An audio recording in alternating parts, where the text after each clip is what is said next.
How's it going, everybody? Welcome back. Good to see you here again. Thanks for following along on my journey to figure out if I can build a market making algo that takes 50 basis points a day out of the market. If you saw my last update, I disabled the algo on Wednesday, I believe it was. We had a pretty strong rally that day and really not many pullbacks. The algo did good as far as managing inventory goes, didn't really come close to maxing out, but also it was just selling that whole way up and really struggled that day. And there were a few pullbacks where it recovered a bit, but it ended up hitting its 3% stop loss for the day, and so it was out of the market. So I decided before I enable it again, I want to get some better checks in place for strong trends. I just don't want to continue selling into a strong uptrend or continue buying into a strong downtrend. I want to do a lot better job of managing the inventory. And so really trying to get a handle on if there's really a strong underlying mood in the market, and then have the algorithm adjust its strategy accordingly. So I decided to go back to the drawing board. I wanted to see if I could use the order flow from Binance over maybe a longer time period to kind of determine the underlying sentiment in the market and then position the strategy accordingly. So instead of just making a couple tweaks to the algo and then throwing it back out there, I decided, okay, how about if I really collect some more data on the Binance trade flow and do some more analysis on it, because I just want to make sure that if I make some adjustments, that it is hopefully going to have some sort of positive impact on it. I just don't want to blindly, make some adjustments and then throw it back out there. So my theory is, I'll collect some more trade flow data from Binance, and I'm going to look at a longer look back time. So not just like the last 5 minutes, and, in order to place the bids and asks accordingly, but I want to maybe look over the last 30 minutes, so the last hour of the trade flow data, to kind of see, okay, where have things been going the past hour? Like if there's a lot of buying been going on, then maybe I want to back off on my asks a little bit, right? Because I don't want to just keep throwing asks out there, and if the market's rising, then I just keep getting my asks lifted, and then my ask gets handed to me because the strategy is short and the market just keeps going up. So my theory is, okay, strong buying, strong volume on the order flow is probably a good sign that the market's going to keep going up, and so I should back off a bit. So I've been collecting data over the last day and a half from Binance as far as the order flow goes. And so what I decided to do was take the trade flow from the past 30 minutes and the past hour. And then what I want to look at is the cumulative volume delta. So basically, over the last 30 minutes, was it mostly buy volume coming through or sell volume coming through? Was it fairly neutral? And then same thing over the past hour, and then look at how the price changed after those events. So what I decided to do is kind of normalize that volume delta over using a Z-score, and that way I can kind of put some rough bounds on it. And so when it gets past a certain kind of extreme, then I can say, okay, maybe it's time to actually take some action here. So kind of get into that a bit. I also want to take a look at the spread between Binance and Paradex and kind of see what is going on there. Is it fairly stable? Are there spikes? Is there potential trading opportunities or arbitrage opportunities there when the spreads get misaligned? So I'll throw that chart up here first. And really not really any tradable opportunities here.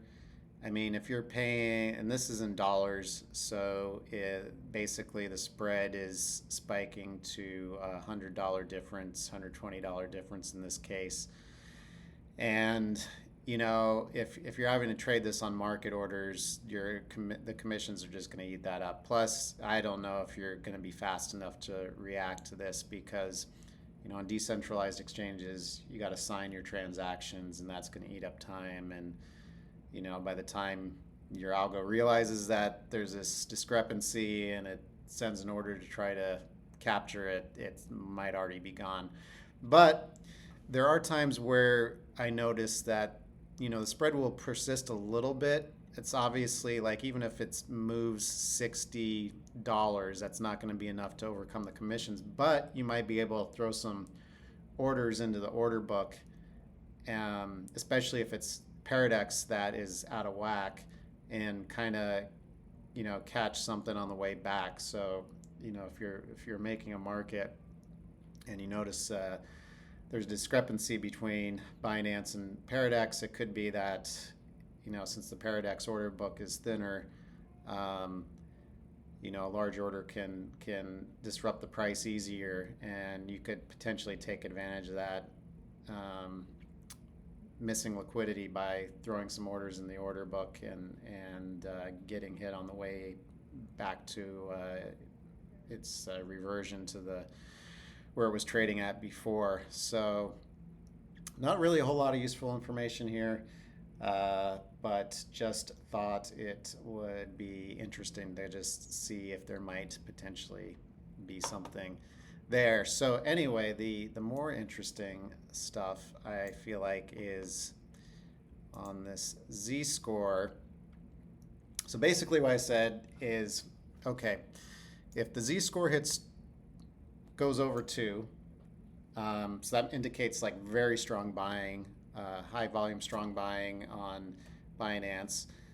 Let's take a look and see where the price has changed over the next minute, the next 5 minutes, 15 minutes, 30 minutes, because like my theory is strong buying, price is going to be higher in the future, so let's back off the asks, right? And then same thing when the Z-score goes below 2, strong selling, so let's back off of our bids. Let's not throw as many bids out there.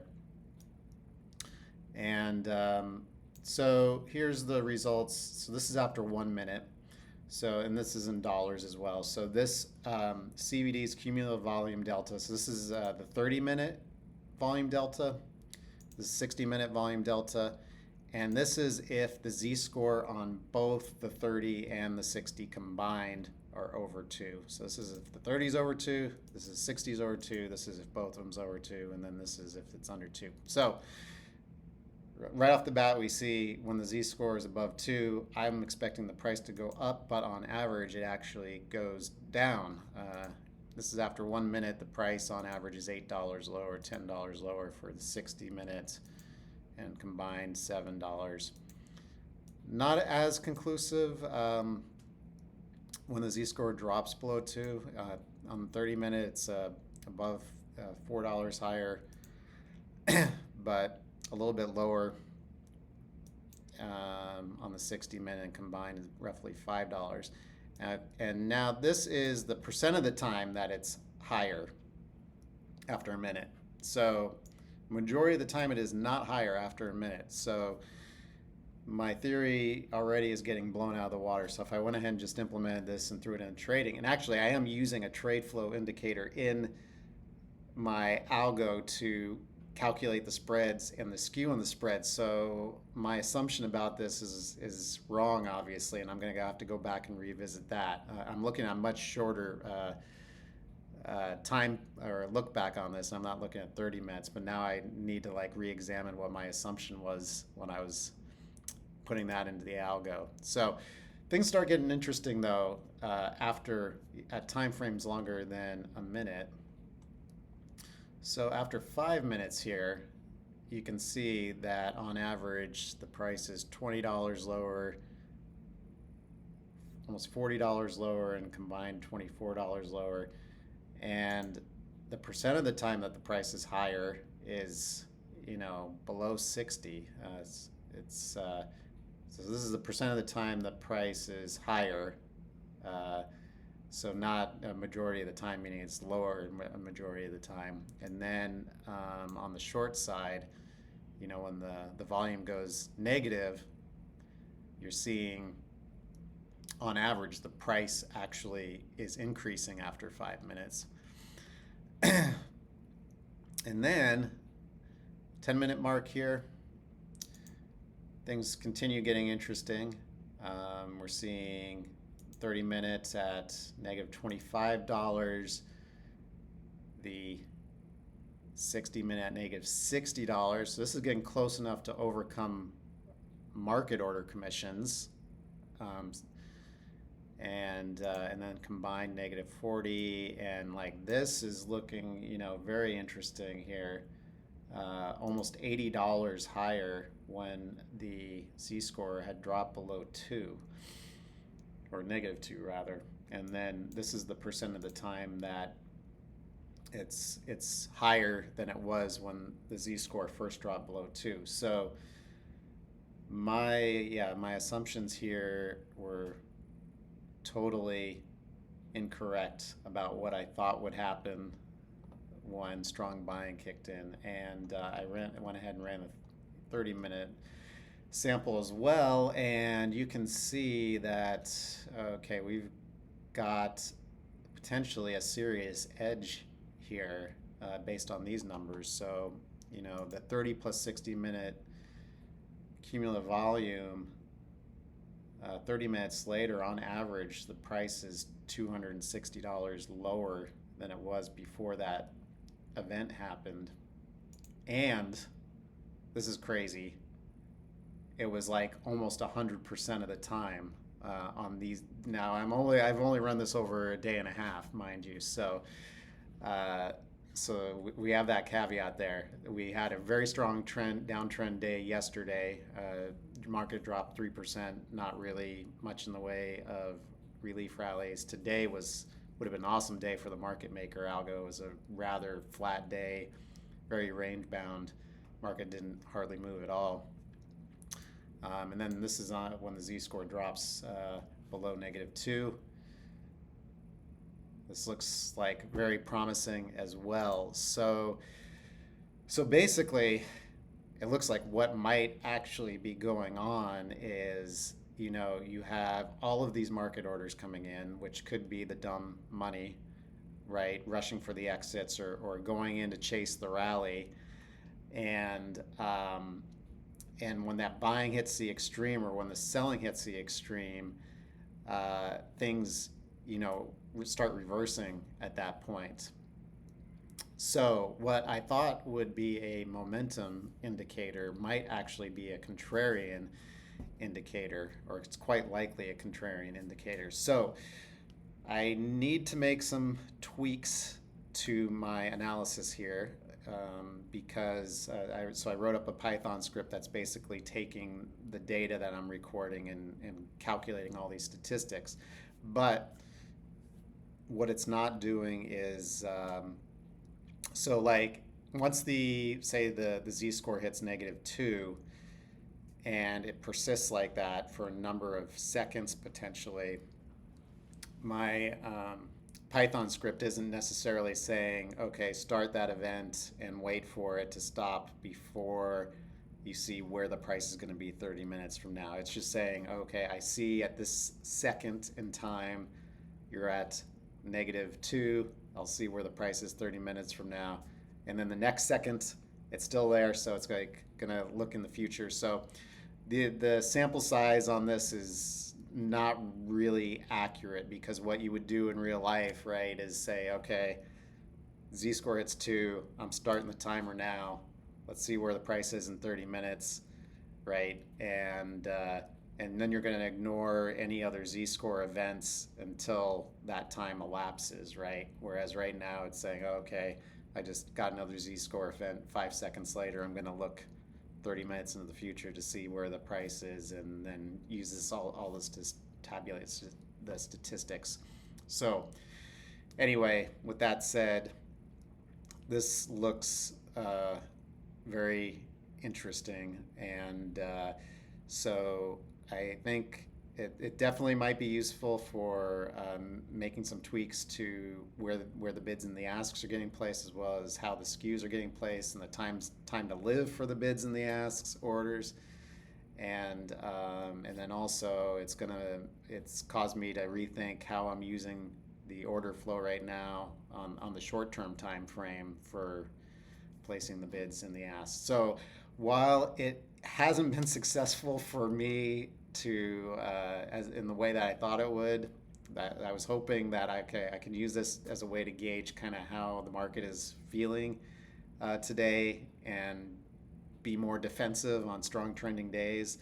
Um, that isn't the case, but at least it looks like there's some useful data here where, okay, now we might be able to take advantage of something, or maybe we can even just develop a trading strategy on its own based off of this information here.